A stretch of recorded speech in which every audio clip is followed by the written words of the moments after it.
Perfecto, empecemos. Bueno, como les dije, vamos a hablar de una entidad en particular, por su relevancia, por su importancia, por su frecuencia, por su prevalencia en la población general. Esto es de impacto masivo, ya lo van a ver, con lo cual es interesante que cursando una materia respiratoria como es esta, se revise. En la práctica clínica de un médico neumonólogo, esta enfermedad es el 30% de la consulta. En Europa, donde el manejo de la enfermedad está muy avanzado, es muy masivo y está muy desarrollado, probablemente represente más del 50% de la consulta. En nuestro país, en la práctica privada es común, en la práctica pública es bastante infrecuente. No porque la enfermedad no exista, sino porque no se busca, porque no se diagnostica, porque no está muy desarrollado el trabajo de las unidades de sueño y porque el tratamiento, que tiene un costo, no siempre es accesible para la gente. Si queremos revisar, vamos a basarnos un poco en dos documentos. Un documento que está free, que se puede descargar sin problema, desde la Revista Argentina de Medicina Respiratoria, que tiene una página. Es la guía práctica, que se actualizó hace poco más de un año y medio, que actualizó la guía del 2013, que es esta que ustedes ven acá, la cual hemos participado, y el documento de consenso internacional que se acaba de publicar en archivos de bronconeumonología hace menos de 2 meses, en la cual ya les voy a mostrar que participaron muchos países. Bueno, la apnea del sueño son personas que tienen problemas para respirar cuando duermen y tienen episodios recurrentes o repetitivos de pausas de la respiración, que se llaman apneas, o casi apneas, que se denominan hipoapneas, o sea, disminuye el flujo respiratorio pero no a cero, secundarios a colapso de la vía aérea superior, y esto genera impacto en la oximetría con desaturaciones de oxígeno y impacto en la calidad de sueño porque hay alertamientos. Esos alertamientos, esos pequeños despertares no conscientes, se llaman microdespertares o arousal en el inglés, que no tiene una traducción muy exacta, muy concreta, pero se traducen como microdespertares. Como decía un docente mío, estos son personas que no tienen ningún problema para dormir y que tampoco tienen ningún problema para respirar, pero resulta que no pueden hacer las dos cosas al mismo tiempo. Cuando duermen no pueden respirar bien o no respiran, hacen pausas, o bien para poder respirar cuando están dormidos, a consecuencia de la enfermedad tienen que alertarse para recuperar el ritmo respiratorio. Bien, esto es la apnea obstructiva del sueño. Durante mucho tiempo dividíamos el fenómeno de apnea obstructiva de aquel que se denominaba síndrome de apneas e hipopneas obstructivas, que es básicamente el fenómeno de la apnea asociado a síntomas o asociado a complicaciones. Complicaciones fundamentalmente cardiometabólicas, resistencia insulínica, diabetes, y síntomas fundamentalmente, complicaciones cardiometabólicas, también hipertensión, arritmias cardíacas, enfermedad coronaria y stroke. Y síntomas fundamentalmente deterioro de la calidad de sueño, porque esto sucede muchas horas durante años y los pacientes se quejan de que duermen mal, de que están cansados o bien que tienen francamente somnolencia durante el día. El otro documento que vamos a revisar, algunos puntos que son un poquito más actuales, es este documento, el documento Consenso Internacional, donde participaron 20 países. Argentina también estuvo representada acá, y cambian un poquito algunos conceptos. Este documento se puede bajar desde esta revista y está en español. Todas estas sociedades han, de alguna manera, participado en este documento. El documento Consenso Internacional cambia un poquito la definición, fíjense que cambia, pero no tanto, y considera que un paciente tiene apnea del sueño cuando en un estudio de sueño, en una práctica médica que es para grabar un paciente cuando está durmiendo y detectar sus problemas respiratorios, detecta que estas pausas, apneas o hipopneas, suceden con una frecuencia mayor a 15 veces por hora, 15 eventos por hora, independientemente de síntomas o complicaciones. Saca esa división entre apnea o síndrome de apnea y dice, si tenés más de 15, tengas o no tengas síntomas, tengas o no tengas complicaciones, vos tenés la enfermedad apnea obstructiva del sueño. Obviamente, las apneas tienen que ser de mecanismo predominantemente obstructivos. Ahora, si tenés menos de 15, pero tenés más de 5, 5 es el límite de normalidad para un estudio del sueño, y tenés síntomas o complicaciones, también tenés la enfermedad. ¿En qué cambió la definición? Cambió en que cuando vos tenés muchos episodios repetitivos, más de 15, ya no esperamos que te compliques, ya no esperamos que tengas síntomas. Si no estás con síntomas, pero tenés esto, tenés la enfermedad igual. Y el tratamiento se indica igual, aún en pacientes sin síntomas. ¿De acuerdo? ¿Y por qué se produce? Básicamente, nuestra nariz tiene Perdón, ¿le soporte podría hacer óseo. una pregunta Sí, pregunte. de lo ¿Quién anterior? habla? Perdón. Lucila. No prendo la Espera que cámara veo. porque tengo todos mis Sí. animales acá, pero puedo prender un segundo. Ahí está. En la primera de las 15 veces lo entendí, o sea, son 15 veces, haya o no síntomas y complicaciones. Sí. Ahora, si hay mayor de 5, tenés que tener esas apneas o hipoapneas y se tienen que cumplir tanto síntomas como complicaciones o con Sí. un síntoma y una complicación ya está. Síntomas o complicaciones. Si un paciente se hace un estudio de sueño, porque ronca, y tiene 10 eventos por hora, pero te dice duermo mal, tengo cansancio, me levanto con dolor de cabeza, tengo somnolencia, no rindo durante el día, ese paciente tiene apnea del sueño. ¿De acuerdo? Si tiene un estudio de sueño 10 eventos por hora, pero el paciente es hipertenso y diabético, el paciente tiene apnea obstructiva del sueño. Ahora, si el paciente tiene 20 eventos por hora, no tiene síntomas y no tiene ninguna enfermedad y ninguna evidencia de complicaciones, el paciente tiene apnea obstructiva del sueño. ¿De acuerdo? Ok. Perfecto, gracias. Si uno esquematiza la vía aérea superior, la vía aérea superior es un órgano donde hacemos varias cosas. Respiramos, comemos y hablamos. Hay más de 20 músculos involucrados, dilatadores de la vía aérea, constrictores, agonistas, antagonistas. Hay múltiples pares craneales, el 10º par, el 11º par, el nervio recurrente. Hay músculos a derecha y a izquierda. Hay distintos neurotransmisores involucrados. Y esa plasticidad, esa elasticidad, esa fineza en la función de la vía aérea superior nos permite que hagamos esas tres cosas y a veces las podemos hacer al mismo tiempo. Nos permite que podamos hablar, que podamos cantar, que podamos tocar un instrumento de viento, que podamos hacer apneas voluntarias para hacer deporte, para sumergirnos, para bucear, para nadar, para cantar.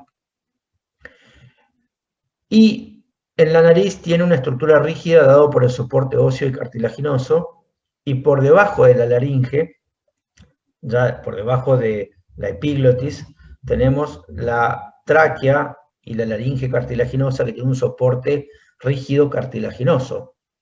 Pero en el medio, básicamente en la bucofaringe, detrás de la lengua, esa estructura es muscular, no tiene soporte y es altamente colapsable. Hay un concepto que se llama presión crítica, que es la presión de los tejidos que rodean la vía aérea, que inducen el colapso, Y depende de muchas cosas. Ustedes la ven ahí enumeradas.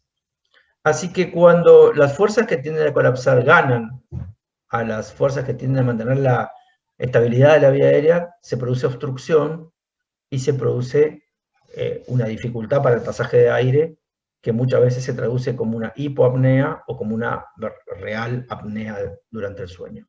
Y durante el sueño, los mecanismos protectores, los reflejos protectores, se alteran, como también se altera nuestro centro respiratorio, nuestra sensibilidad a la PCO2, nuestra sensibilidad a la PO2, cambian nuestros umbrales y entonces es el momento de nuestra vida donde es este fenómeno de obstrucciones más probable o se produce más fácilmente. Esta es nuestra anatomía. Esto es lo que se llama la encrucijada aerodigestiva. Fíjense ustedes el paladar blando, la base de lengua. Esa parte es fácilmente inducible al colapso y inclusive la vía aérea y la vía digestiva están como cruzadas, ¿no? Comparten ese segmento. Nuestros primos hermanos más cercanos, este es un mono, tienen una laringe de implantación más alta, hay rigidez, y fíjense que el diseño es diferente. Por lo tanto, es curioso, pero nos parecemos mucho a los monos, pero los monos no roncan ni tienen apneas. Lo que pasa es que los monos no pueden hablar. El modelo animal más parecido de apnea del sueño a nosotros son los perros. Los perros se llaman braquicefálicos. Ahí veo una niña que se llama Lucila Domínguez. Hello, Lucila. ¿Estamos en la clase? Hola, Okay. sí. Sí, hablé recién. fui la que pregunté. Ok, ¿qué perro es ese? Una boxer, sí. Ok. Los boxer, los bulldog, son perros braquicefálicos que tienen como la nariz chata, y son perros que roncan y que babean. El batata es otro modelo, y son perros hiperactivos. Tienen apneas del sueño, respiran con dificultad cuando duermen por su anatomía, igual que los humanos, y tienen síntomas parecidos a la apnea del sueño del niño. Hiperactividad, irritabilidad, son síntomas de la apnea del sueño. Ok. Hay una relación entre el tejido blando y el tejido óseo, y esa relación nos puede dar tendencia a la obstrucción. Ahí ustedes ven un sujeto normal, un obeso, y un paciente con trastornos del desarrollo del maxilar inferior, eso se llama micrognatia, o maxilares hacia atrás se llaman retrognatias, que pueden dar que esa relación entre el tejido blando y el tejido óseo se altere y por lo tanto la tendencia al colapso se presente. Fíjense ustedes el normal, luego ven el obeso tiene los tejidos duros normales, pero un gran aumento del tejido blando a expensa del depósito de grasa básicamente en los tejidos, y eso aumenta la presión tisular y aumenta la posibilidad de tener colapso. En cambio abajo tienen un paciente que no tiene obesidad, que tiene una reducción en el continente, y su relación continente-contenido cambie, por lo tanto son pacientes que están propensos o proclives a tener apneas del sueño. Bueno, ¿cuánto de común es esto? Básicamente es uno de los trastornos respiratorios más comunes que existe, claramente es la enfermedad del sueño más prevalente, y si bien hay diferencias entre los estudios epidemiológicos, se calcula que la carga mundial va entre un 4 y un 30%. 4 y 30. ¿Por qué varía tanto? Porque varía, depende del país, la raza, la prevalencia de obesidad, la edad de la muestra en que se tomó el estudio, y depende también de la definición que se usó para definir apnea. Si usted cambia la definición de apnea, la prevalencia va a cambiar. No es lo mismo estudiar apnea del sueño como fenómeno que estudiar apnea con complicaciones o que estudiar apnea con síntomas. Entonces, por ahí los números van cambiando. Acá tienen ustedes algunos de los trabajos más importantes que se han publicado. Los criterios de análisis para definir la enfermedad cambiaron en el tiempo, entonces es difícil compararlos. Tienen acá algunos de los países, y en esta revisión que hizo Adam Benhamfield, que está publicado hace 2 años, donde estima que hay 1 billón de personas en el mundo con apnea del sueño, 1.000 millones de personas, 1.000 millones de personas que respiran mal cuando duermen. La prevalencia, por ejemplo, si tomamos IH de 15, para poner un punto de corte duro, fíjense que son bastante significativas, ¿eh? Va de 5% en algún país a 50% en otros. Nuestros vecinos más cercanos que hicieron un estudio serio son los brasileros. El estudio de Tufik en San Paulo midió 1.000 sujetos de la calle, no pacientes de un hospital, sujetos reclutados desde la vereda de una calle, con el gol estándar, que es una polisomnografía, y definieron apneas como un índice por encima de 5 eventos por hora. Fíjense usted, 46% de los varones, 30% de las mujeres en San Paulo tienen apneas. Y si toman un punto de corte duro, 15 por hora para definir la enfermedad, por la definición más nueva, no es una enfermedad infrecuente. 25% de los brasileros, varones, y casi 10% de las brasileras, mujeres. Nosotros pensamos que en Argentina los índices están muy cercanos, muy cercanos, con el agravante de que tenemos más obesidad que Brasil. Esto nos daría que en nuestro país, si tomamos la población adulta, no niños, adultos, tenemos cuanto menos 1 millón de personas y cuanto máximo 2 millones de personas para tratar en la brevedad por la severidad de lo que sería apnea del sueño con índice por encima de 15. ¿Cuántos pacientes piensan ustedes que hay con tratamiento eficaz para apnea del sueño en Argentina? A ver, vamos a buscar a alguien. Antonella Di Paolo, ¿cómo te va?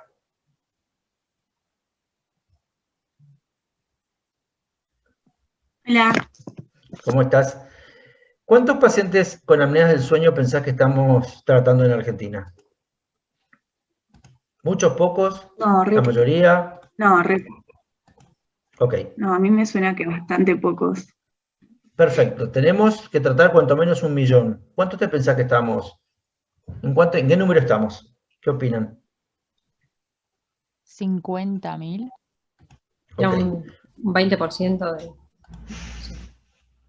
El número de equipos de CPAP para tratamiento de apnea del sueño que el mercado, porque los datos son del mercado, o sea, de la venta de equipos, el dato que tenemos, está cerca de 40.000. Ahora, otra pregunta.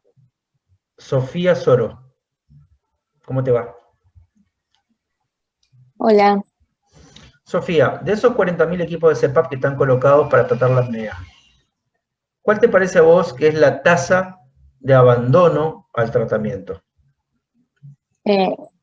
Bastante alta, o sea, tengo entendido como que es un aparato que te pones para dormir y como por ahí no es muy cómodo, supongo bastante alta. Bien, la tasa de abandono está cerca del 50%. Es decir, que de esos 40.000 equipos hay 20.000 que están guardados en un ropero. Y tendremos unos 20.000 pacientes usando tratamiento. Por eso mismo, ¿no, doctor? Por la molestia que causa, ¿no? En general, bueno, ya lo vamos a hablar, pero en general las causas de abandono son múltiples, tienen que ver con el paciente, tienen que ver con el tratamiento y tienen que ver con el sistema. Pero fundamentalmente le diría que tiene que ver con el sistema. El sistema está hecho para que al paciente le vaya mal, digamos, ¿no? Demoras en el diagnóstico, demoras en la adquisición de equipamiento, coberturas parciales por los sistemas de salud, falta de seguimiento. Es decir, esos 20.000 pacientes que hoy hacen tratamiento para apnea del sueño en Argentina son héroes del CPAP porque son mártires, son tipos que a pesar del sistema usan el tratamiento. Y hay un 50% que quedó en el camino. Y a ustedes les va a tocar, porque a todos ustedes les va a tocar pacientes con apnea del sueño, mejorar esos números. Los pacientes de los cirujanos duermen. Los pacientes de los clínicos duermen. Los pacientes de los traumatólogos duermen. Inevitablemente todos dormimos.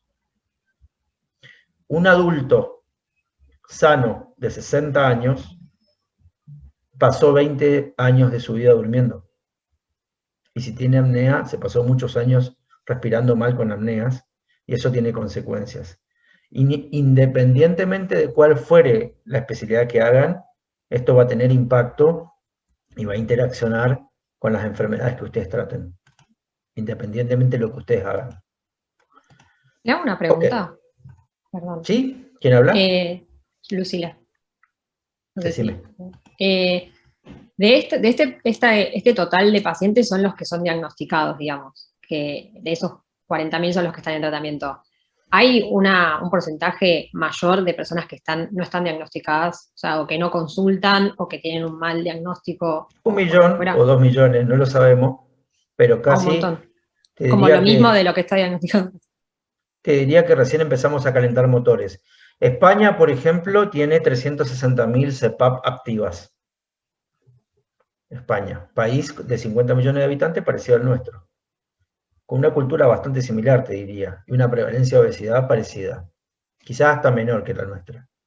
360.000 y están preocupados porque están lejos todavía. Así que creo que nosotros recién empezamos. Bien, por todos los que le conté, podemos definir que la apnea del sueño, o en este caso el síndrome de apnea del sueño, es un problema de salud pública.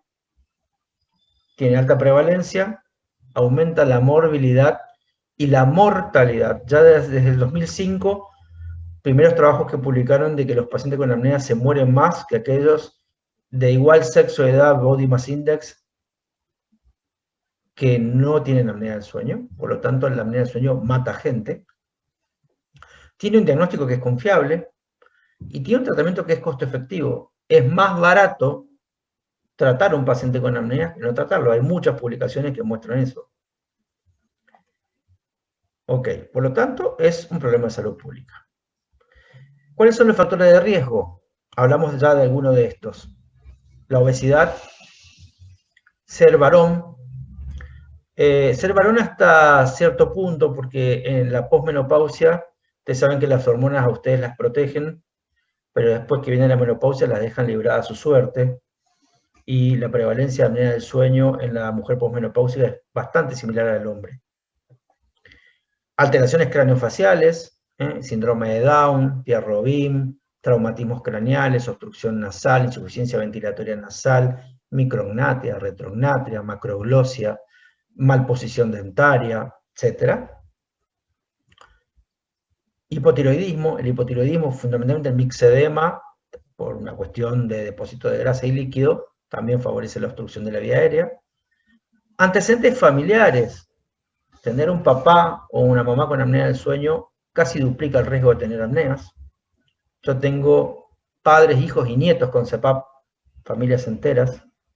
La cara que uno tiene le toca, y le toca por una genética, y a cada uno le toca lo que le toca, y algunos tienen mentones pequeños, mentones hacia atrás, dientes mal puestos, lenguas grandes, cuellos anchos, y esos factores también pueden favorecer la aparición del problema. Drogas, sobre todo miorrelajantes, opioides y paradójicamente drogas que se usan, entre comillas, para dormir. A ver, Roberta Navaez. ¿Cómo te va?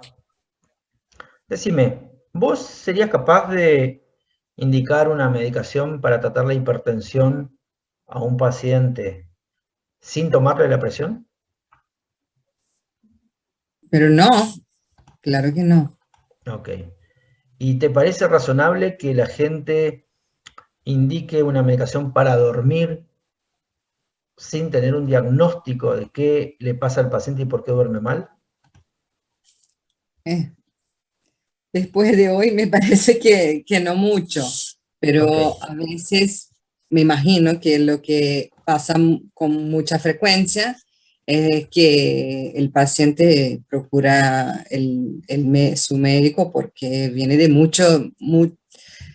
de una vida sin dormir o de muchos episodios sin dormir, y ahí lleva que la persona que lo atenda lo medique. Bien. Pero de Bien. verdad sería más lógico que se hiciera un estudio en cada uno, pero no creo que sea tan fácil. No, no es fácil, pero a veces tampoco es solamente hacer un estudio, ojo. A ver, Marcos Buarque, ¿está? Sí, ahí estoy. ¿Cómo te va? A ver, Marcos, decime, cuando ustedes estudian historia clínica,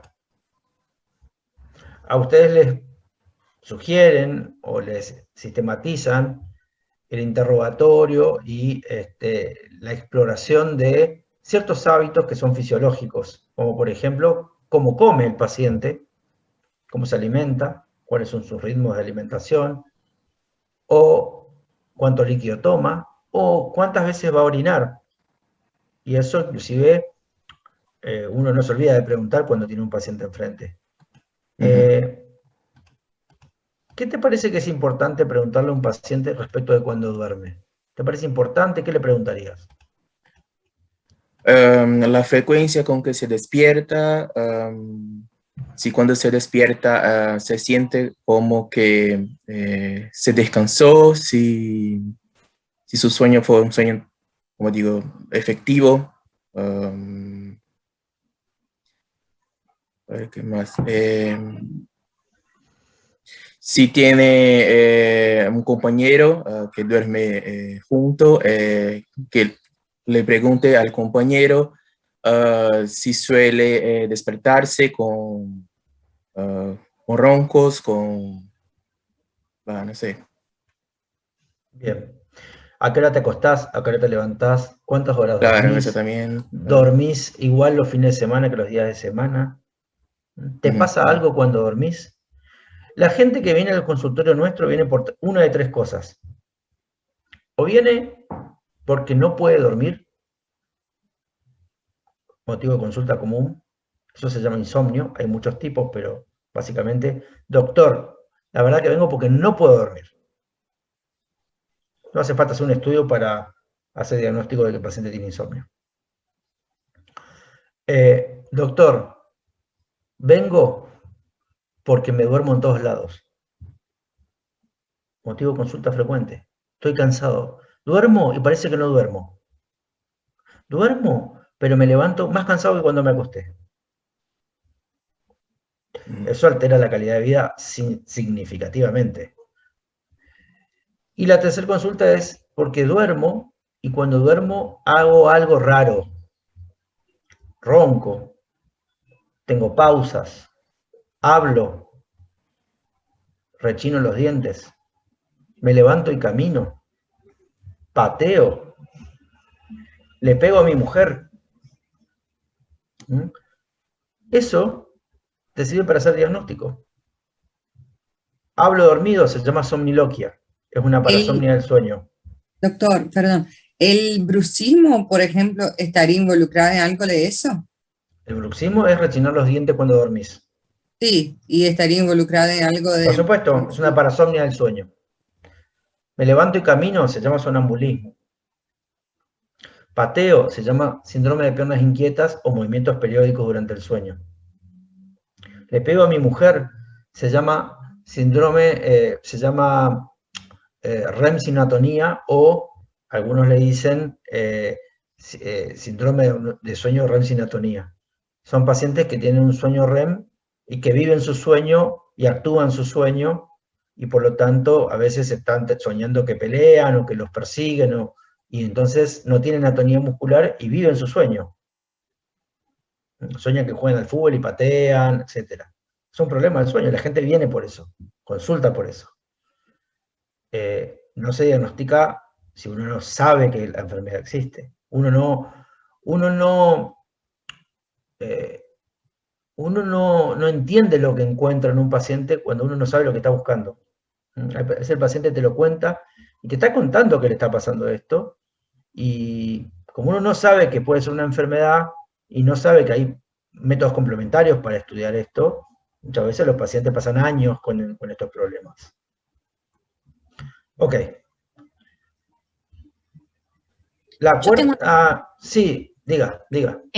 no siempre está relacionado con la obesidad, que si es genético, una persona que es flaca y, por ejemplo, un masculino promedio de edad media podría llegar a tener apnea de sueño, aunque no sea obeso.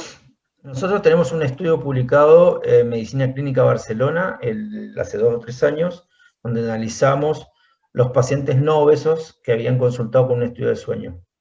El motivo de consulta más común era el ronquido, y el 50% de esos pacientes con BMI por debajo de 25, pacientes flacos, tienen apnea del sueño. Lo cual quiere decir que cuando uno busca la apnea del sueño en los flacos la encuentra, pero solamente el 8% de 4.000 pacientes que analizamos del hospital, 8% eran flacos. Eso tiene también un mensaje. La gente busca la apnea del sueño en los gordos. Y está muy bien, porque en los gordos se produce. Pero no la buscan los flacos. Los flacos no nos llegan a hacer estudios de sueño. ¿Bien? Hay apnea en los flacos. Y cuando uno la sospecha y la busca, a veces la encuentra. Y hay Yo gente tengo flaca con apnea. Diga. un caso interesante para aportar. Soy bastante flaco y me pasa que ronco cuando, por ejemplo, me voy de vacaciones, que me relajo más, tengo apneas del sueño. O sea, he llegado a despertarme inclusive. Bien, la Pero apnea del son sueño en los flacos existe, no es algo sí, tan por eso. raro, y eh, pasa lo que decís vos, la gente a veces llega a despertarse. Un paciente con apneas graves, 30 apneas por hora por definición es grave, 30 eventos por hora, tiene en una noche 400 eventos, pero no recuerda que se despertó 400 veces. Recuerda que a veces se despierta. A veces llego a despertarme, como lo decís vos. Las otras 399 no se las recuerda. Pues se llaman microdespertares. Los microdespertares no se hacen conscientes habitualmente, pero te fragmenta el sueño, evita que el sueño sea continuo, te mantiene en un sueño superficial y te quita el rendimiento durante el día, dándote una sensación de un sueño de mala calidad. A ver, si cualquiera de ustedes se va a dormir a la casa del novio o la novia, y resulta que el novio o la novia vive al lado de donde pasa el tren. El tren pasa cada 15 minutos, pasa el tren, tiembla toda la casa. Ok. ¿Cómo piensan que van a dormir esa noche? Re mal. Yo Bien. que me despierto por cualquier cosa. Bien, re mal. Perfecto. ¿Y cuáles serían los síntomas de dormir mal? Despertarse Al día siguiente mucho, estar dormido, cansado, capaz hasta de mal humor por no estar bien dormido. Yo Bien, si no pero- duermo parece que tengo resaca. Bien, ¿y cuáles serían los Bien, síntomas de la tomado resaca? ¿Quién habla? Perdónenme, porque... Yo, Roberta. Roberta, ¿y cuáles serían los síntomas de la resaca? ¿Cómo definirías resaca? Ay, un cansancio, dolor de cabeza. A veces me arde las pálpebras, los ojos. Bien, mal humor, Mal irritabilidad. humor, mal Yo lo humor. defino como modo avión, le Bien. llamo yo. Es como estoy, pero no estoy. O sea, Eso como se que llama déficit de concentración y atención. Vamos a ponerlo en un rango científico. Cefalea, déficit de concentración, problemas de atención, irritabilidad, cambios del humor. Eso es lo que siente un paciente que duerme con la ventana al lado de la vía del tren todas las noches durante años. Ese es un paciente con apnea del sueño. Si ustedes le preguntan al paciente, dígame, ¿a qué hora pasa el tren? Ah, no tengo idea, pasa cada rato. ¿Cuántas veces pasó? No tengo idea, muchas, pero no tengo idea cuántas. ¿Alguna vez se levantó a mirar por la ventana que pasa el tren? Sí, a veces me levanto. ¿Y cada vez que pasa se levanta? No, trato de seguir durmiendo. Bueno, esas son las apneas que tiene el paciente. A veces las percibe, la mayor parte de las veces sabe que existen, pero no las percibe. Duerme como puede. Y después tiene repercusiones durante el día. Si ustedes razonan lo que estamos hablando, se van a dar cuenta que uno mide la calidad del sueño respecto de cómo está durante la vigilia. Entonces, cuando usted le tiene que preguntar a un paciente cómo duerme, es cómo rinde durante el día. ¿Cómo duerme? A ver, vamos a elegir a alguien. Ramiro García, ¿estás? Sí, sí, dígame. A ver, Ramiro, vamos a hacer que yo soy el médico y vos sos el paciente. ¿Sí? Ramiro, ¿cómo dormís?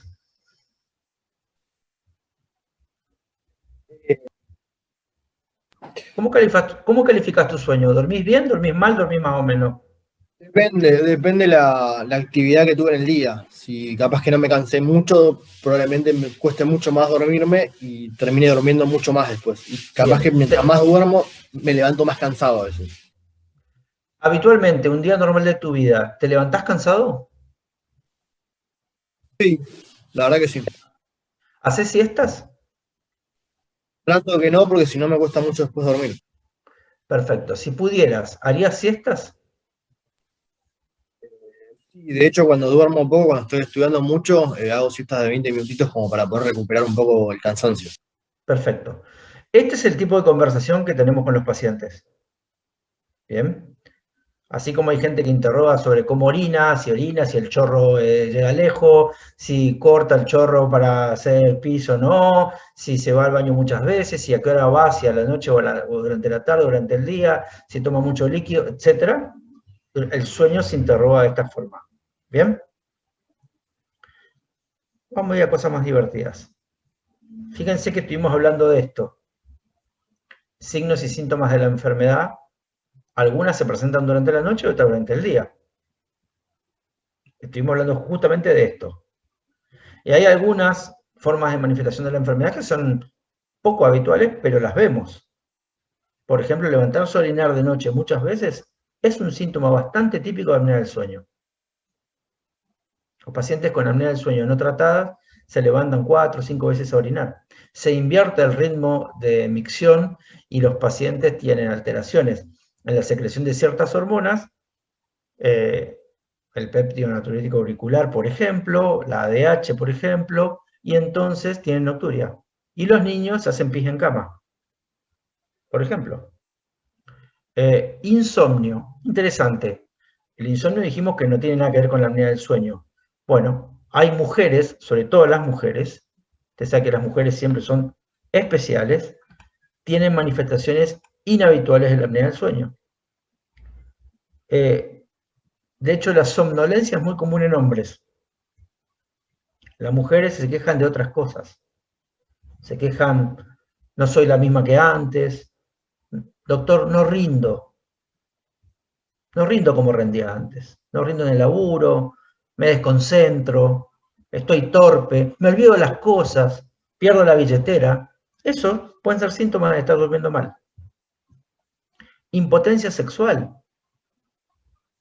Una causa frecuente de la gente que duerme mal por años, tiene pérdida de la libido e impotencia sexual.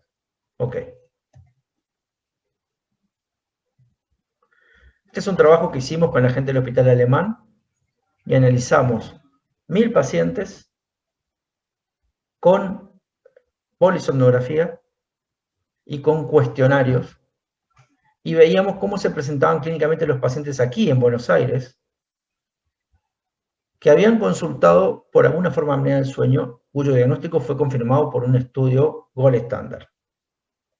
Fíjense ustedes que los varones, la queja más común es el ronquido habitual y el ronquido intenso, y la apnea reportada. Es decir, los varones vienen y dicen, sí, ronco fuerte, se escucha del otro lado de la puerta, tuve que dormir separado de mi mujer porque no me aguanta, y encima me dicen que tengo pausas.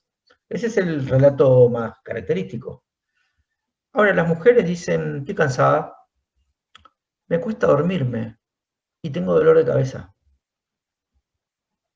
Por ahí, el sexo determina diferencias en la presentación clínica.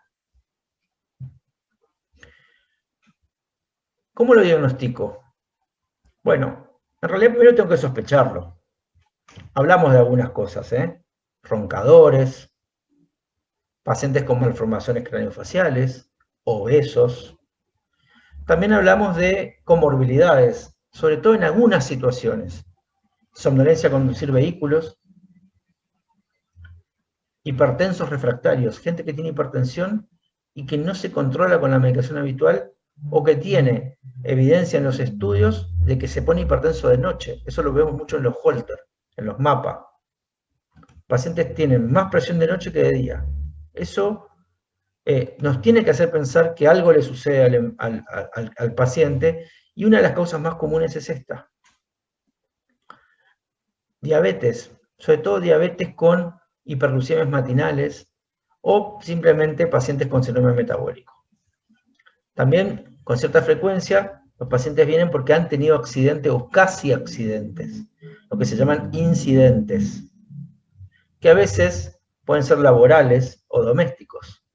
Esta gente, así como pierde la billetera y está que no rinde, a veces se olvida de la hornalla prendida, o choca con el auto porque tiene un episodio de microsueños, una intrusión de sueño durante la vigilia, que hace que pierda el control de una máquina o de un vehículo. ¿Y cómo se diagnostica? Bueno, hasta ahora vinimos hablando: interrogatorio, factores de riesgo, síntomas característicos o incaracterísticos, y finalmente llegamos al estudio de sueño. Hay distintos tipos de estudios que básicamente intentan grabar este fenómeno, registrarlo para que pueda ser analizado y cuantificado no solo para confirmar el diagnóstico, sino para que evaluar el impacto o la severidad que han tenido. La polisomnografía es un estudio que se hace en un ámbito preparado, en una habitación. Nosotros lo hacemos en el hospital, tenemos 4 camas. El paciente viene a dormir al hospital, no se hospitaliza. Ahora con el COVID hay todo un protocolo para que el paciente pueda hacer el estudio. Habitualmente le decimos que venga con la cena, o sea, que se tome la cena antes de venir, que venga con su pijama si quiere, que traiga su almohada si quiere, una revistita para leer algo, y se cablea y se conecta con todos estos sensores que ustedes ven aquí, que miden señales neurológicas y señales que no son neurológicas. Algunos ejemplos. ¿Puedo hacerle una pregunta? ¿Sí? Si el paciente toma medicación para dormir, ¿la toma en el hospital también? Sí, es buena la pregunta. El paciente tiene que tratar de seguir su ritmo de medicación como lo hace siempre. Sí. Claro. De hecho, muchos pacientes que toman hipnóticos, ustedes saben que los hipnóticos son las drogas más recetadas en el mundo, en nuestro país también pasa lo mismo. Las número 1 son los hipnóticos. Le ganan a cualquier droga que usted quiera, los número 1. Y se recetan sin un interrogatorio de sueño, y se recetan sin un estudio de sueño. Y solamente lean, agarren... Más que AINES. Más que los AINES. Más que AINES.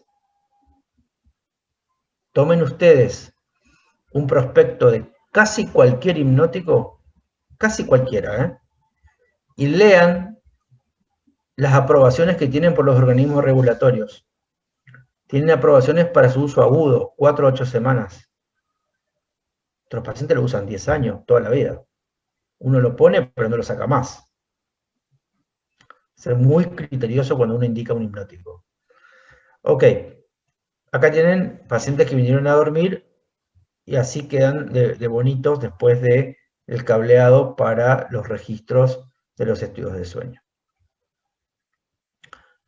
Bueno, una vez que se hace el estudio, esto se graba toda la noche, al otro día el paciente se desconecta, se va a su casa, y el trabajo de edición y de revisión lleva varias horas.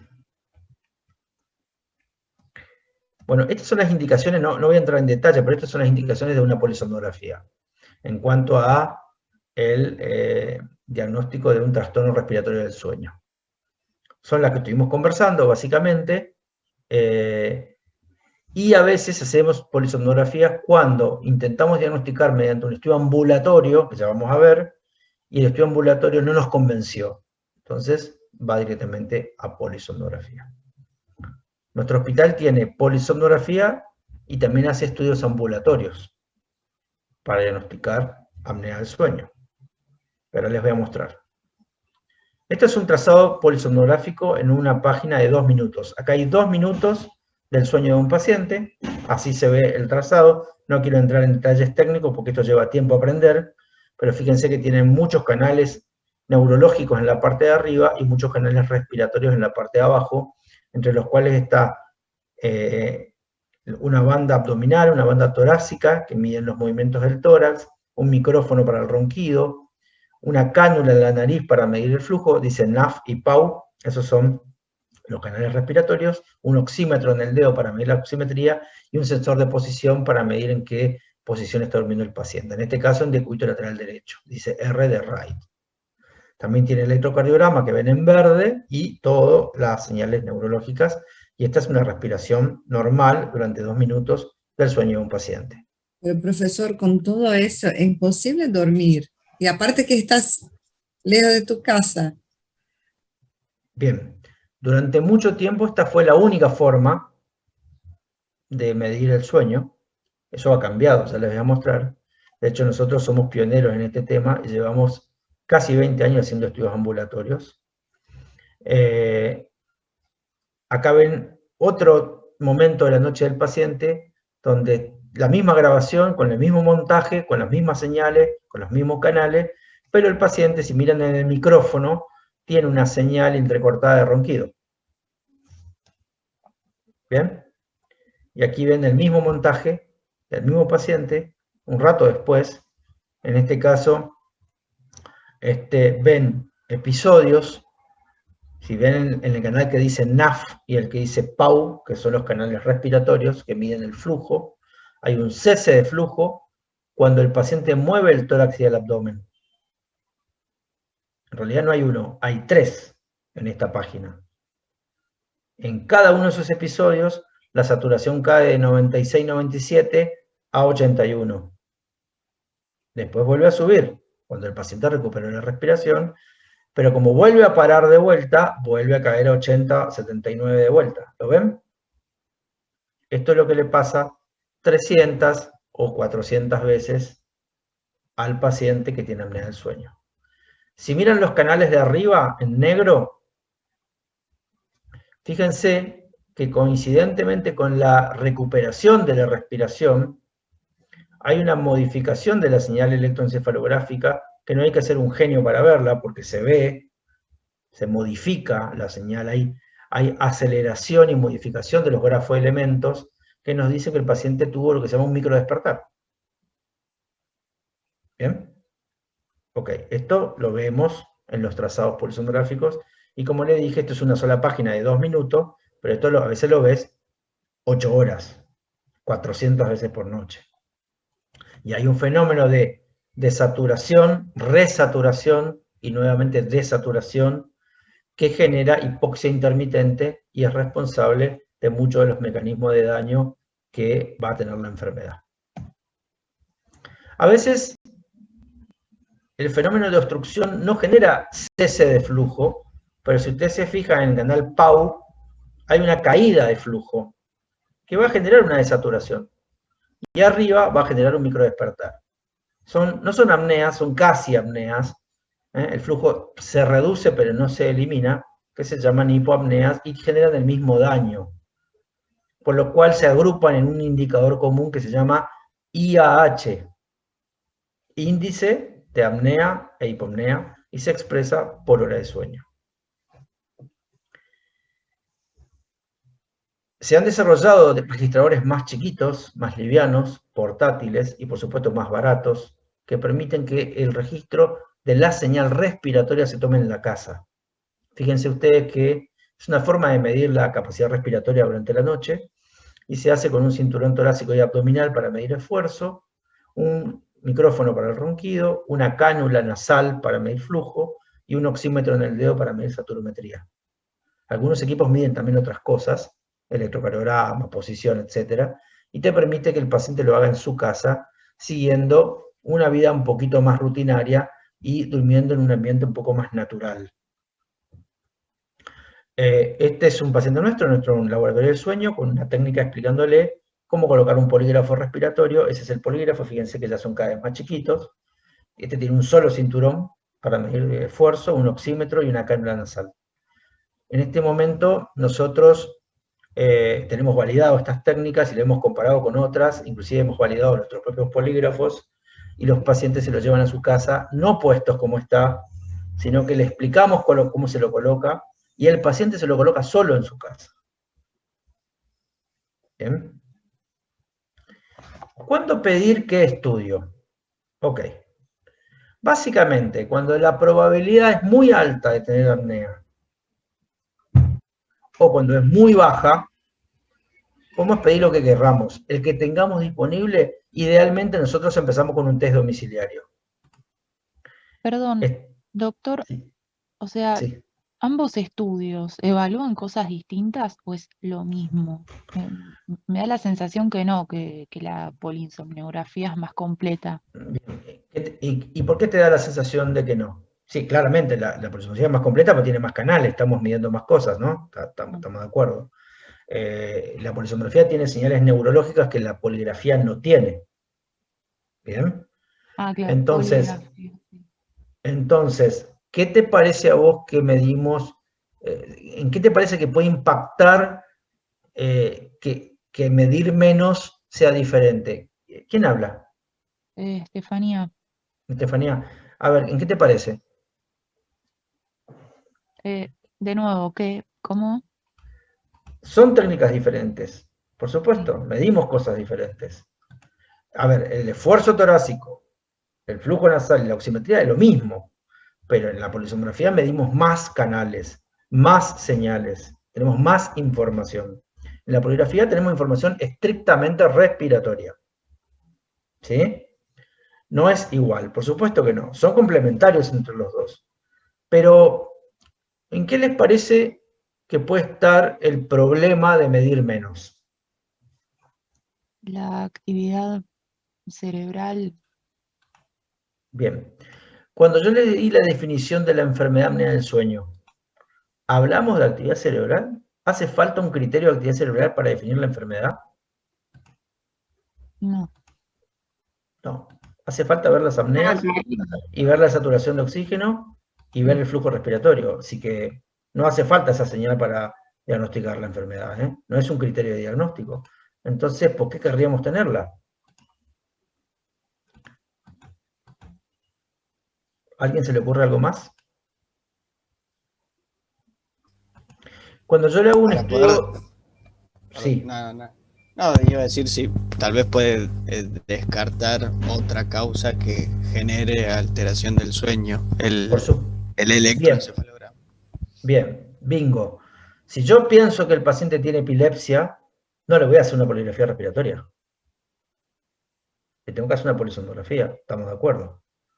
Si yo pienso que el paciente tiene una parasomnia, o tiene sonambulismo, o tiene movimientos de pierna, o tiene alguna otra enfermedad del sueño de índole no respiratoria, por supuesto que le voy a hacer una polisomnografía. Ahora, si yo pienso que el paciente tiene apneas del sueño, y estoy buscando apneas del sueño, ¿por qué no medirlo en casa con una técnica así? ¿Se entiende? Ahora, sí tiene su parte débil, y básicamente es que cuando yo lo mido en casa, con una técnica simplificada o abreviada, como son estas, yo no puedo ver si el paciente duerme. Yo lo expreso por horas de registro, por hora de grabación, no por hora de sueño. A ver, vamos a poner un ejemplo para que lo entiendan. Este señor se llevó el equipo. Grabamos en un registro de domicilio de 10 horas 100 apneas. ¿Qué índice va a tener?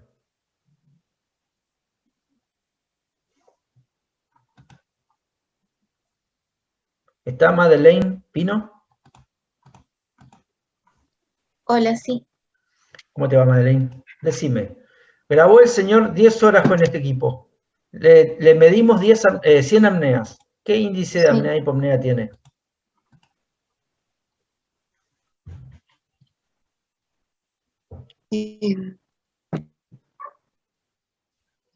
No recuerdo la 100 dividido 10. valoración. Tiene 10 apneas por hora. 10, claro. ¿Está bien? Ahora, si el paciente que hizo una poligrafía y yo no puedo ver si está dormido o despierto, en realidad durmió 5 horas, ¿cuál es el verdadero índice? Claro, el doble. 20 eventos por hora. Yo estoy informando una poligrafía patológica, porque es más de 5, tiene 10 por hora, el señor tiene 20, en realidad. ¿Entienden? La diferencia es que la poligrafía subestima el indicador. Nunca lo sobreestima. Si está la apnea, la estoy viendo. La estoy marcando, pero la estoy viendo. Pero puede subestimar los indicadores. Con lo cual, nunca da un falso diagnóstico de apnea del sueño. Si yo diagnostico por una poligrafía respiratoria, el paciente tiene apnea, listo. Otra cosa. Ahora, si yo pienso que el señor tiene apneas, si le hago el estudio buscándolas, hace un estudio domiciliario y el estudio es negativo, en general no me descarta la enfermedad. Porque yo no pude ver si el paciente durmió bien esa noche. ¿Se entiende? Ese es el punto débil. Ahora, fíjense ustedes que yo tengo pacientes de baja probabilidad. Por ejemplo, un señor que ronca. Solo ronca, no tiene ninguna enfermedad, no tiene ningún síntoma, vino a hacerse el estudio porque ronca. Típico ejemplo de bajo riesgo. ¿Usted tiene diabetes? No. ¿Hipertensión? No. ¿Evento coronario? No. ¿Tuvo algún problema vascular alguna vez? No. ¿Tiene somnolencia? No. ¿Qué tal duerme? Perfecto. ¿Por qué viene? Porque ronco. Pidieron el estudio. Ok. Le hago el estudio y el estudio me da un índice de menos de 5 eventos por hora.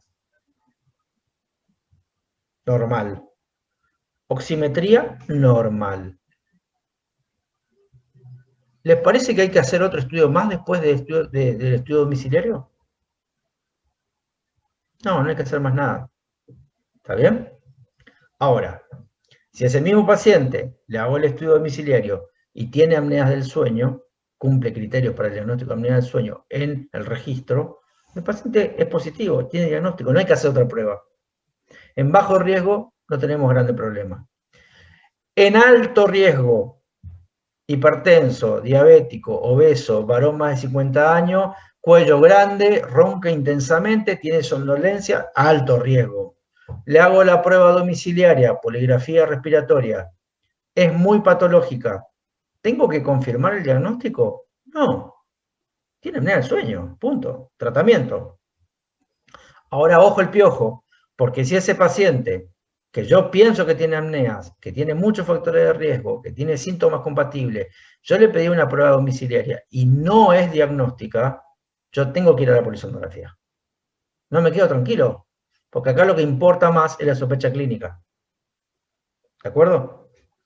Perdón, ¿podría repetir el valor de corte de como el índice por hora? Porque no me queda claro, o sea, con el estudio domiciliario. Sí. Son los mismos que para la polisonografía. Se usan los mismos cortes para poligrafía respiratoria que para polisonografía. Normalidad por debajo de 5, ¿sí? Patológico por encima de 5, y definen la enfermedad encima de 15. ¿Está bien? 15 eventos por hora. Generalmente cuando tiene más de 30, lo definimos como severo, una forma grave de la enfermedad. Yo tengo pacientes con 90 eventos por hora, 100 eventos por hora, una cosa increíble. Acá está, o sea, lo que me preguntabas. Sí, mi duda es ¿quién te dice cuántas horas durmió el paciente si... Nadie. En la poligrafía respiratoria lo dividimos por hora de registro. Ahora, yo te pregunto, no es tan difícil de entender, Steffi. Si yo tengo un paciente que pienso que tiene apneas y le hago una poligrafía respiratoria y no puedo ver el sueño, pero tiene 30 apneas por hora, y yo no sé si durmió o no, ¿cuál es el problema? Las apneas no se producen despierto. Si tiene 30 apneas por hora, el paciente tiene apneas severas. Quizás tenga más de 30, pero yo ya sé que tiene 30. No me cambia la conducta de que tiene diagnóstico de la enfermedad y es una forma grave de la enfermedad. Claro, bien. La apnea se produce solo en el sueño y ya está, listo, claro. Claro. Las apneas no se pueden simular, ¿eh? No se pueden simular. Las apneas del sueño son del sueño. Nadie tiene apneas despierto, ¿eh? Tiene apneas voluntarias, si querés, pero no apneas del sueño. Bien, no usar solo el IAH. El IAH es una guía, es un indicador muy, muy importante y muy poderoso. La van a leer en todas las guías, pero vemos otras cosas. Vemos el tiempo de saturación por debajo del 90%, que a nivel del mar tiene que ser 0, y estos pacientes pasan tiempo debajo de 90.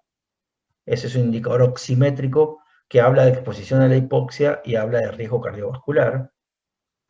Cuestionarios de somnolencia, usamos la escala de Epworth, que mide la posibilidad de cabecear o de dormirse en ciertas situaciones, y de acuerdo al valor del Epworth, el paciente puede estar más serio que otro. No es lo mismo apneas en un paciente con peso normal que en un obeso. La obesidad le imprime más severidad a la enfermedad, y por supuesto, tener o no enfermedades cardiovasculares. Una enfermedad, ninguna o más de una. Con lo cual, hay que verlo en el contexto.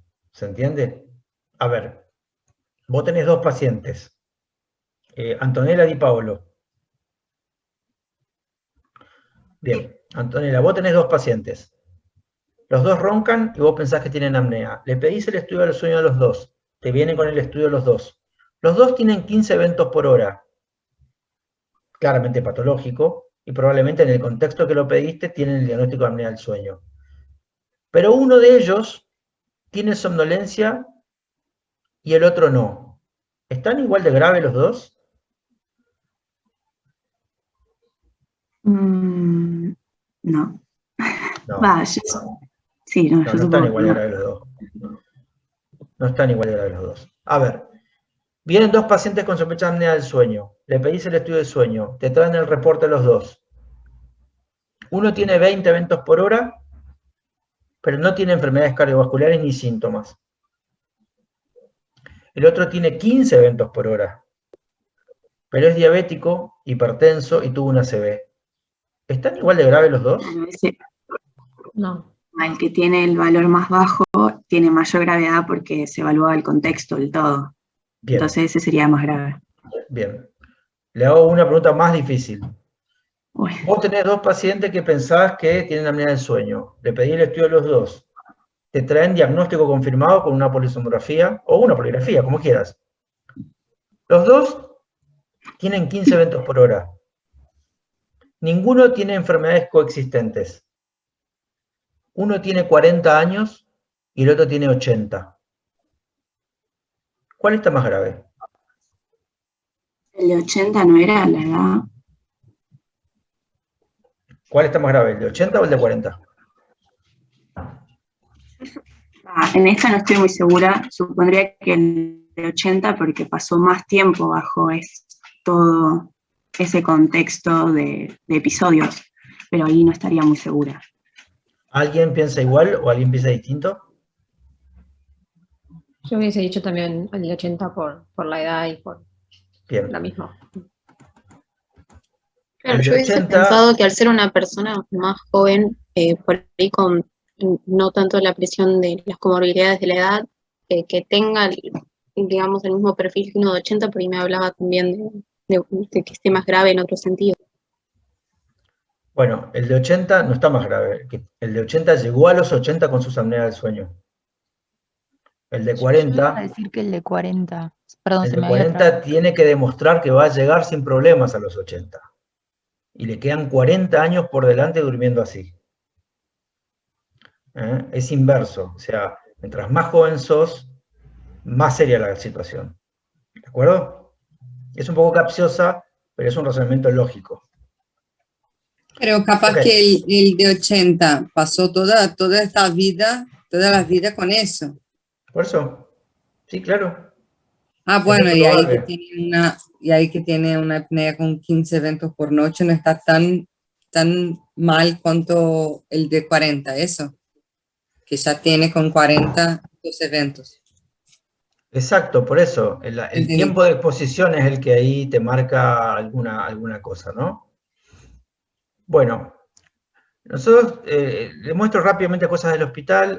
Tenemos una estrategia de trabajo descentralizado. El hospital tiene 7 centros periféricos. Todos los centros periféricos hacen poligrafía respiratoria y hacen tratamientos con CPAP. Y el hospital central es el único que hace polisomnografías. Entonces reservamos la polisomnografía para los casos difíciles o casos dudosos, o cuando pensamos que es una enfermedad no respiratoria del sueño, y hacemos poligrafía en todos los otros lugares evitando el traslado de los pacientes. El paciente se atiende en su centro, en su zona, con el médico que atiende allí, se hace el estudio en su domicilio, retirándolo del centro periférico, y la lectura la hacemos online centralizada en el hospital central. Esto nos permite que más o menos hay un 10-12% de los pacientes que sospechamos que tienen apnea y la poligrafía fue negativa, o tienen mucha comorbilidad y no nos convence el estudio y hay que ir a una polisonografía. 12%, 10% de los pacientes. Repetimos una segunda noche el 4% de las veces por problemas técnicos, porque los pacientes se desconectan o no se conectan bien, eso también hay que decirlo, y colocamos CPAP por apnea del sueño en el 30% de los estudios que hacemos con esta estrategia ambulatoria. También trabajamos con los cardiólogos en el centro de hipertensión arterial. La prevalencia de IH por encima de 15 en hipertensos, esto define enfermedad apnea del sueño con comorbilidad, es del 44%. 44%. Es casi tirar la moneda en un centro de hipertensión. Y así como le hacemos el electro, la toma de presión arterial, le sacamos sangre para un laboratorio, le hacemos un eco o mecánica vascular, se hace una poligrafía respiratoria el paciente que tiene cuestionarios de riesgo para tener apnea del sueño. Vamos a lo divertido. ¿Qué hacemos con el paciente una vez que tiene diagnóstico? Hay algunos pacientes que tienen más apneas boca arriba que de lateral. Cuando duplica el índice boca arriba respecto al lateral, eso se llama síndromes posicionales. Hay un grupo de pacientes que tiene esto. En general a todos, independientemente de cuál grave sea, le decimos, mire, duerma de costado, levante la cabecera de la cama, use un colchón y una almohada de buena calidad. A todos se lo decimos, porque hay un predominio posicional. Pero en aquellos donde, sobre todo, no son obesos y tienen una duplicación del índice boca arriba, usamos dispositivos vibratorios como este que hacen que el paciente no pueda dormir boca arriba. Esto, antes le poníamos una pelotita de tenis en un bolsillo que se cosía en el pijama en la espalda, eso ya no se usa más. Hay cosas como esta que te permiten evitar o generar un reflejo condicionado a lo Pavlov, digamos, para que vos con el tiempo dejes de dormir boca arriba. Se llaman terapias posicionales. Vamos a hablar de la vedette, que es la terapia con CPAP.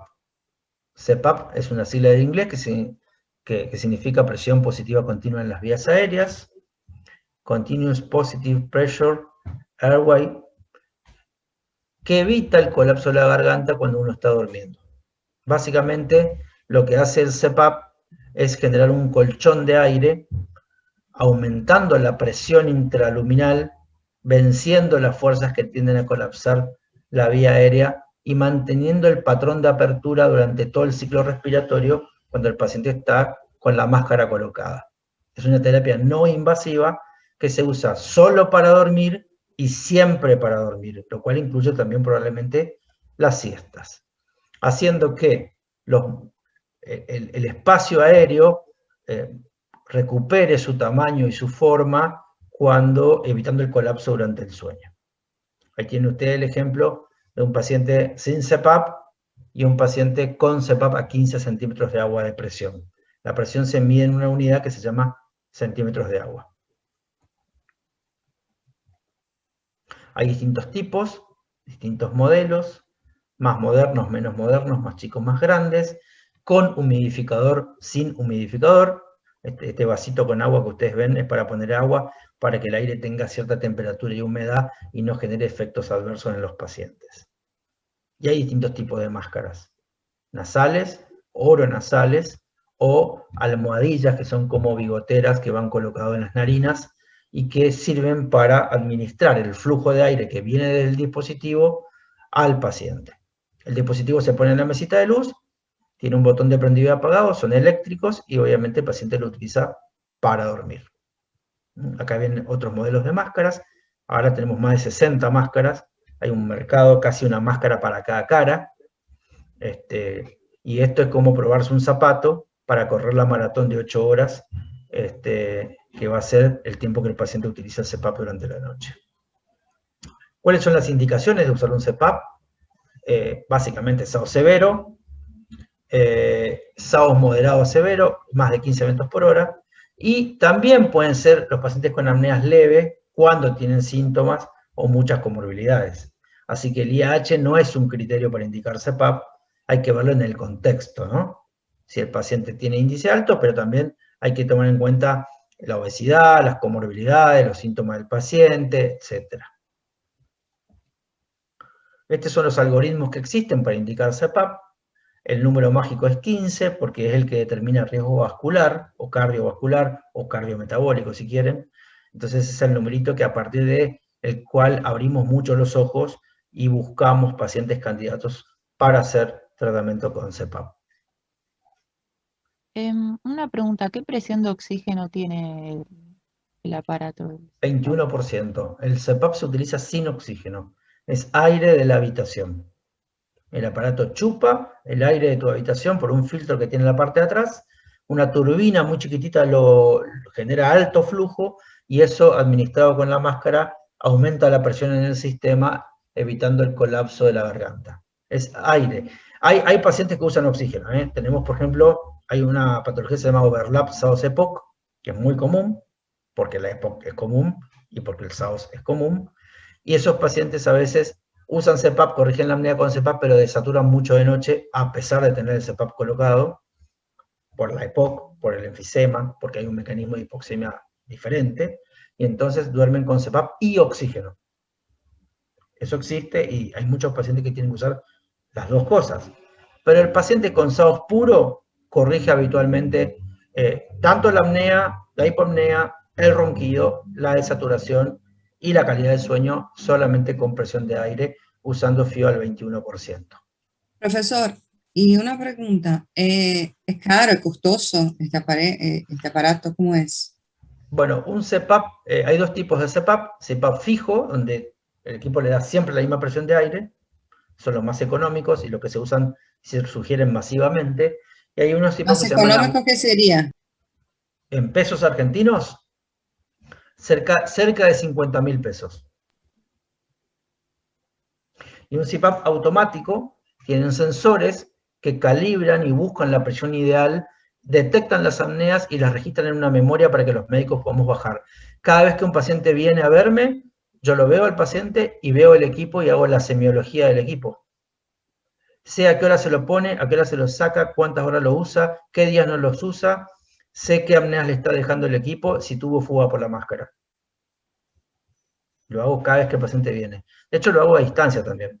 Ahora les voy a mostrar. ¿Y ese cuánto sale? 100.000, 200. 100.000 pesos, aproximadamente 100.000 pesos.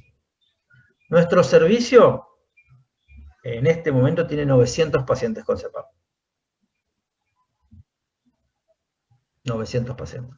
Por supuesto que eso tiene un costo, pero es un costo relativamente razonable. Por ejemplo, un paciente que usa un inhalador para el asma, ¿usted tiene idea cuánto sale por ejemplo, un broncodilatador con un corticoide inhalado, estándar para el asma? ¿Cuánto cuesta? ¿Alguien sabe? Unos 2.000 y pico. Entre 2 y 5.000 pesos, depende de la marca. Si usan el que sale 5.000, 60.000 pesos al año. Tratamiento del asma.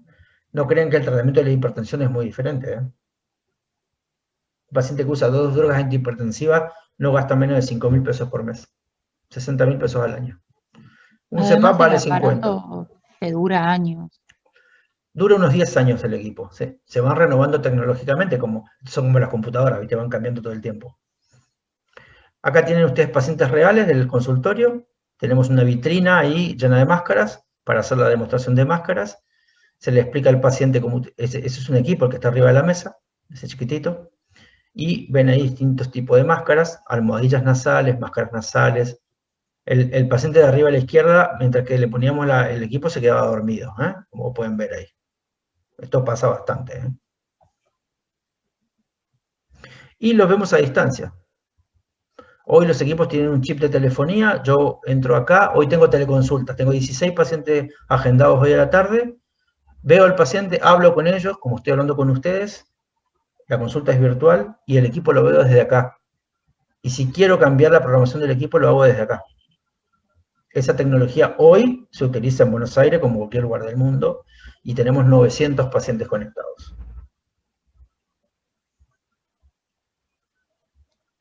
Bien. ¿Preguntas? Yo tengo una pregunta que me quedó no quería volver a interrumpir. Hablamos de las comorbilidades que hacen que la presentación de las apneas sea mayor o que tengas mayor posibilidades de presentarlas. Es independientemente del tratamiento de esa comorbilidad, por ejemplo, con los hipertensos. Si vos tenés un hipertenso que está bien controlado, la posibilidad o la probabilidad de que genere una apnea del sueño es menor, ¿o no? No, la hipertensión no genera apnea del sueño. Pero la apnea del sueño puede generar hipertensión. O puede generar que un paciente hipertenso requiera más droga o más dosis. O puede cambiar el patrón de la hipertensión. Puede hacer que el paciente tenga lo que se llama patrón non-diper, o sea, esté hipertenso de noche, por ejemplo. Eso puede pasar. Lo que sí nos pasa es que cuando colocamos el CPAP, los pacientes reducen las dosis o reducen la cantidad de drogas o mejoran el control de la hipertensión. Lo mismo nos pasa con la diabetes. Nos pasa que diabéticos mal controlados, diabetes que tenían valores de insulinemia o indicadores de control metabólico muy movidos, cuando vos le pones el CPAP y empiezan a dormir bien, empieza a cambiar eso, y inclusive hay que bajarle las dosis de insulina, o reducirle las drogas, o el patrón metabólico va mejorando. Eso sí lo vemos bastante. Okay. Sí, porque me quedó la duda con eso, con el hipotiroidismo, con la diabetes, que si al estar bien controlada, también entendí, como que van de la mano. La relación, por ejemplo, con el hipotiroidismo es al revés. El hipotiroidismo sí produce apnea del sueño. Y si vos tenés un paciente que viene a ver que está hipotiroideo, obviamente lo que primero que hacer es tratarle la disfunción tiroidea, y muchas veces eso mejora. Y con eso mejoraría. Sí, eso sí puede pasar. Gracias. Sí. ¿Cada cuánto se controla el aparato si no es el que tiene el chip? O sea, Hoy casi todos los aparatos tienen chip. Los básicos, los equipos básicos también tienen chip. Te dan datos de cumplimiento. En general yo puedo ver en el chip si el paciente lo usa y cuánto lo usa. A ver, si tienen un minuto, mientras que hablamos, voy a mostrar eso. Pregunto porque mi mamá usa el CPAP. Sí, ya hace tal vez 3 años, después lo terminó comprando. Es como que antes se lo había dado la obra social y después lo compró. Y nada, porque mi papá se quejaba que roncaba mucho, pero mi papá ronca un montón. Así que lo voy a remandar al neumonólogo. Bueno, muchas obras sociales te dan el equipo en comodato o te cubren un alquiler al principio y después de un tiempo de adaptación, si el paciente va bien, entonces se compra. Sí, creo que así fue. Son políticas de las obras sociales, ¿no? ¿Pueden ver la pantalla? Sí, doctor. Ok. Estos son pacientes conectados en línea con equipos de CPAP que transmiten datos. Ahí les voy a mostrar, creo que hay 200 en línea, el resto no tienen equipo con conectividad. Pueden ver a usted un semáforo en verdes y rojos, ¿no? Acá tenemos Morelli, que le va muy bien, está todo en verde, y tenemos a Blanco Miriam, que le va mal, porque está todo en rojo. ¿Sí? Morelli, por ejemplo, lo usa este día, el 3 del 8, lo usó 9 horas, con una fuga de 20 litros, que es aceptable, con un índice de apneas corregido en 4 eventos por hora. ¿Sí? En cambio, Blanco Miriam lo usó 1 hora, 3 horas, no llega a 4. El umbral de cumplimientos lo ponemos entre 4 y 5 horas por noche, ¿no? No llegó a 4 horas. Acá hay un día que lo usó bien. Acá otra vez 3 horas. Esta señora tiene dificultades con el CPAP y podríamos citarla y ver qué le está pasando. ¿Sí? Inclusive yo puedo entrar aquí, veo el perfil de cumplimiento de esta señora Blanco Miriam. Fíjense que hay días que le va bien y días que le va mal. Y puedo ir y ver qué equipo tiene, cómo está el equipo puesto.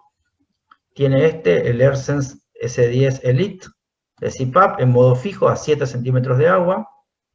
Bien. Yo puedo acá, si quiero, entrar al equipo.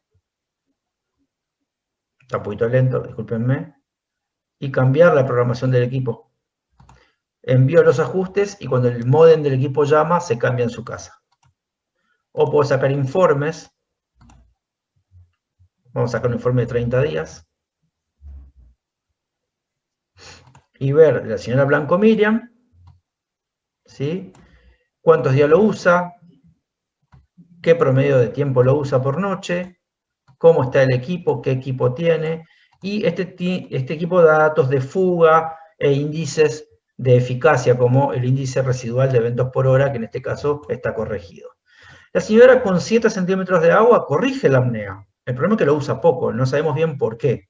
Habrá que ver si le falta humidificación, si tiene molestias con la máscara, si está incómoda, si no sabe usarlo bien. Y por eso hay que trabajar en esto. Es lo que yo les digo. A mí me da un poco de bronca cuando la gente dice, bueno, sí, lo que pasa es que la tasa de adherencia al CPAP es del 50%. Entonces la pregunta que uno tiene que hacerse es, ¿qué hacemos nosotros para que el paciente le vaya mejor con el CPAP?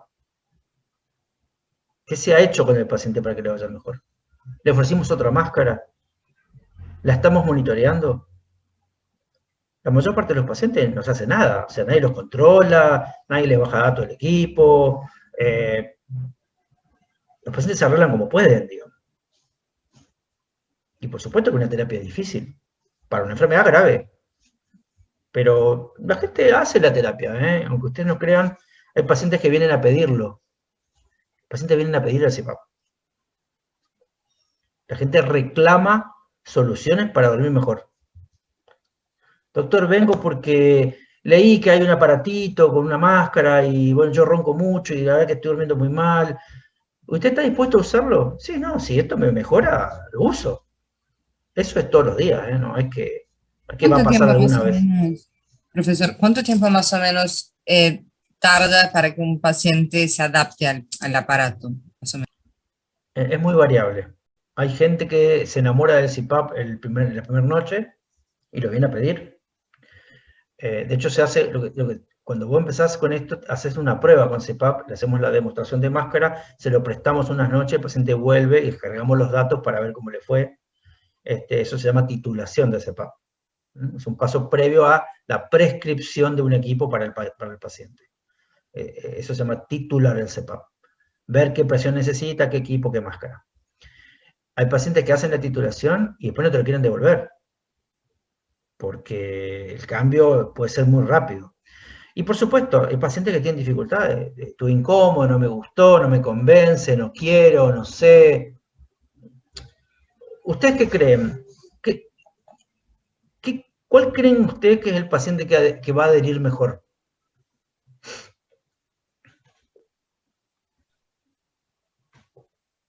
Y capaz el paciente que viene por una cuestión propia que realmente siente un deterioro en su calidad de vida posterior al dormir, que duerme muy mal, que no rinde.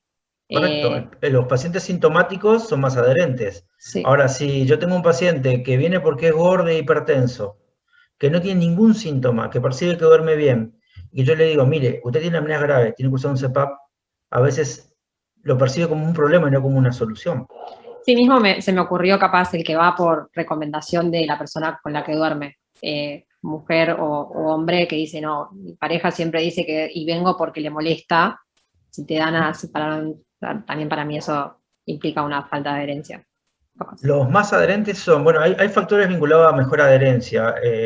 Los factores son los síntomas, o sea, más sintomático, más adherente, la edad. Los viejos hacen mejor el tratamiento que los jóvenes. Los jóvenes no quieren usar CPAP. El sexo, aunque ustedes no crean, las mujeres usan más el CPAP que los varones. Los varones somos más difíciles. El hecho de dormir con alguien. Cuando uno tiene una pareja o comparte el cuarto, usan más el CPAP. Los solteros o la gente que duerme sola usa menos. Tiene menos constancia con el tratamiento. Y los efectos adversos. Eso es importante. O sea, si yo tengo CPAP, me fuga aire, la máscara está mal elegida, me queda grande, me irrita el ojo, me levanto con congestión nasal, y alguien no me lo resuelve, pues el CPAP termina en un ropero, digamos, claramente. Si yo uso un CPAP, la máscara me es cómoda, no tengo efectos adversos y me levanto bien, pues esa gente tiende a mantener el tratamiento. O sea, estoy diciendo cosas de todos los días. La pregunta es, ¿qué hacemos nosotros para que el paciente mejore? ¿Tá? Muchas veces dicen, es mal adherente el paciente. Los residentes siempre los agarro del cogote cuando dicen eso, pues, este es un paciente mal adherente. Bueno, uno tiene que hacer el esfuerzo de decir, bueno, ¿por qué es mal adherente el paciente? Como si la culpa fuera del paciente, digamos, ¿no? O sea, muchas veces la culpa no es del paciente. La culpa es primero de la enfermedad, después del médico, y fundamentalmente creo que la culpa muchas veces es del sistema. Una máscara cuesta 20.000 pesos, una máscara buena. Si vos te dieron una máscara que nunca te la probaron, ¿cómo crees que te va a ir? Si tenés que comprarte vos la máscara cada vez que se te rompe, y esos son factores que conspiran contra la terapia, y son de la vida real, de todos los días, ¿no? Quizás nosotros vivimos un poco en una isla porque en nuestro hospital los pacientes tienen posibilidad de costear una terapia, ¿eh? Pero hay lugares donde los pacientes no tienen posibilidad, y el equipo es el que te toca y la máscara es la que te dieron, y los pacientes hacen lo que pueden. No necesariamente eso es bueno, pero esto también es la realidad de lo que sucede, ¿no? Y eso impacta en las cifras de adherencia y de éxito de la terapia, ¿no? Bueno, chicos, les agradezco haberse quedado hasta el final. Se hizo un poco largo. Perdón, ¿te puedo hacer una última cosita rapidito? Creo que Steffi también quería preguntarme. Sí, ¿quién habla? Preguntaba Sofía. Bueno, que en los casos, por ejemplo, que las apneas son secundarias a alguna alteración anatómica, vos ahí lo que haces es arreglar la cuestión anatómica que por ahí esté generándote las apneas y que clasifique, ¿no? Para síndrome de apnea, que no tenga más de 15. Sí, esto es muy típico de los niños. Es extremadamente raro que uno coloque un CPAP a un niño. Yo tengo chicos con CPAP, tengo chicos con CPAP con hipertensión, 12 años, por ejemplo, hipertenso con CPAP. Obeso, hipertenso, 12 años, Eso de la semana pasada. Y obviamente tiene un CPAP el chico, ¿no? Pero no es lo común. Lo común en los niños es la alteración anatómica, la más común es la hipertrofia de adenoides y de amígdalas, y muchas veces... Te pregunto por un caso de una amiga que tengo que tiene hipertrofia en las amígdalas, y bueno, como que el estudio nunca se lo terminó de hacer y no sé en qué Muchas quedó. veces en niños, sobre todo en niños, la cirugía, sobre todo la amidalectomía, es curativa, Los chicos se operan, se hace la adenotonsilectomía y el estudio cambia radicalmente, el chico también cambia y no tiene que usar otro tratamiento. En niños la cirugía tiene una tasa de éxito muy alta. En adultos, la cirugía tiene una tasa de éxito 50-50 para reducir el índice, pero no para eliminar el problema. Hay excepciones, por supuesto. Si yo tengo un paciente joven y flaco que tiene apneas, lo veo todos los días, 20 años, vengo porque ronco, tiene un índice de 15-20 eventos por hora a los 20 años, ¿se imaginan? Eso lo veo todos los días.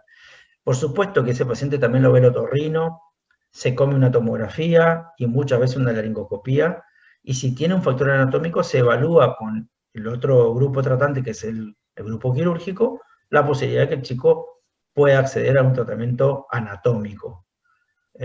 No siempre es exitoso, no siempre está indicado y no siempre cura la apnea del sueño. Pero a veces reduce los índices al punto de que uno no tenga que indicar un CPAP. Claro. ¿Está bien? Otro ejemplo muy característico es la obesidad mórbida. Nosotros tenemos un programa de cirugía bariátrica. En nuestro programa de cirugía bariátrica, todos los pacientes por default tienen que tener un estudio de sueño, porque la prevalencia de apneas graves en los obesos de cirugía bariátrica es del 50%. La mitad son candidatos a CPAP. Y son gente, estamos hablando con 120, 140, 150 kilos. Ahora, cuando esa gente se opera de la bariátrica, generalmente se operan con CPAP, y mantienen el CPAP, bajan. Yo veo pacientes que han bajado 60 kilos. Claro, por supuesto. Bajaste 60 kilos, el estudio del sueño a veces pasás de 100 apneas por hora a 10. Y por supuesto que dejan el CPAP, y es un acto médico muy satisfactorio y muy gratificante poder decirle a un paciente: no lo uses más porque no lo necesitas. Pará, no hace falta más que sigas. Eso pasa, parece una película, pero un anuncio de Llame Ya, pero es así. O sea, los pacientes dejan el CPAP cuando bajan de peso sustancialmente, ¿no? Ahora, no es lo común. El prototipo de mis pacientes, el prototipo es 50 años, gordo, que lo manda el cardiólogo porque es hipertenso, colesterol alto, diabetes, ronca, tiene apnea y tiene que usar CPAP. Ese es el prototipo. Y no baja nunca de peso, cada vez está más gordo, ¿viste? O sea, eso lo vemos todos los días. Ese es, como te diría, el núcleo duro de mis pacientes. Pero cada tanto me toca el joven y flaco, y cada tanto me toca el señor que se fue a bariátrica y bajó 40 kilos y le suspendemos a CPAP también, ¿no? Así que, en general les diría que la decisión de tratamiento va a depender de muchas cosas, más que del estudio de sueño va a depender del contexto del paciente, ¿no? Más que nada. Y, por supuesto, los tratamientos los elegimos con el paciente. ¿A ustedes les parece que alguien va a usar CPAP obligado en la intimidad de su dormitorio? No, imposible. Es una terapia que uno elige, la hace el que quiera hacerla. ¿Usted le parece que alguien se va a operar la nariz por apnea del sueño si no tiene ganas de operarse? Entonces, uno lo negocia con el paciente. Bueno, ¿vos qué querés hacer? ¿Qué querés hacer? No, yo operarme no quiero. No te quiero operar, no.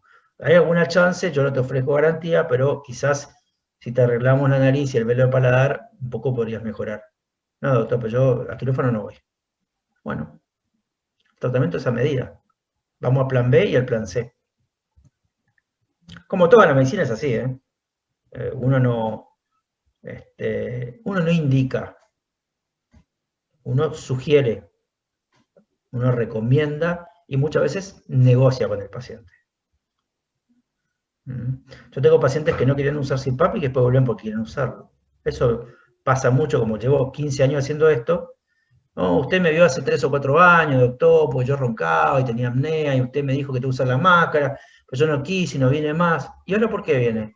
Y porque estoy peor. O porque tuve una fibrilación auricular y el cardiólogo me cagó a pedo y me mandó para acá. Bueno.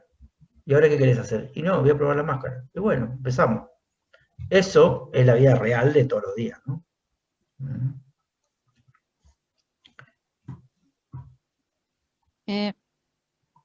¿Puedo preguntar un par de cosas? Pregunte. ¿Mi mamá que usa el aparato, alguien la sigue o no? Porque yo sé que he dormido alguna vez con ella y cuando se desconectaba hacía un ruido como la manguera. Alguien la tiene que seguir. No sé quién sigue a tu mamá, pero por supuesto, alguien la tiene que seguir. Nosotros en general, al paciente que va muy bien, lo citamos cada 6 meses. Al paciente que no va bien, lo vemos mucho más seguido. Pero sí, el paciente que va